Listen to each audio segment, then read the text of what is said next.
Welcome everyone. We're going to be taking a look at Paul's second letter to the Corinthians from this past Sunday. During the pandemic, everybody stopped accepting change. And if you went to a counter, you could give the change to some charity.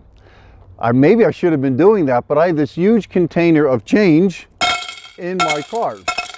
And the second reading is about money.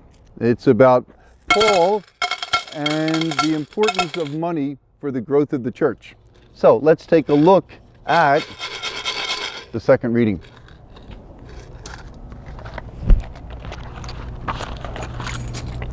Brothers and sisters, as you exceed in every respect, in faith, discourse, knowledge, all earnestness, and in the love we have for you, may you exceed in the graciousness, this gracious act also.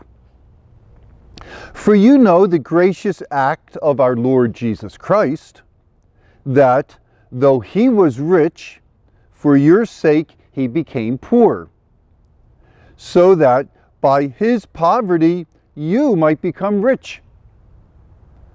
Not that others should have relied while you were burdened, but that as a matter of equality, your abundance at the present time should supply their needs, so that their abundance may also supply your needs, that there may be equity.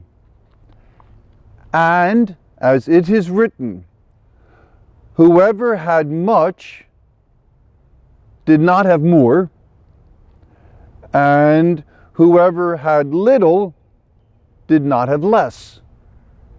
Okay, little confusing. What's happening here? Let's go to the Daily Personal Prayer Guide for week 13 in the Connections workbook. And on Wednesday, we're going to have a little brief explanation of this reading in the form of bullets. So here we go. This is week 7 in an 8-week series from Paul's second letter to the Corinthians. Paul is taking up a collection for the persecuted church in Jerusalem, and he encourages the Corinthians to excel in this generous deed. Okay, starts to make sense what's happening. They should imitate the generosity of Jesus, who though he was rich, he was God, he himself became poor. What else?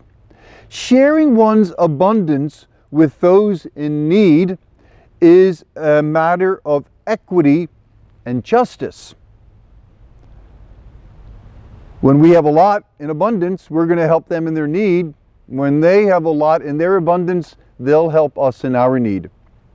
Paul ends by referring to the story of manna that God gave the Israelites in the desert. So that's that little quotation at the end of the second reading. When there's a quotation from the Bible, it's often in italics. So that lets you know it's a quotation. Doesn't always tell you where it's from, but at least you know it's a quotation. So let's just take a look at the second reading again. I think it's now going to make a lot more sense. Brothers and sisters, as you excel in every respect, in faith, discourse, knowledge, all earnestness, and the love we have for you, may you exceed in this generous act also, this generous act of taking up a collection for the poor church, the persecuted church in Jerusalem.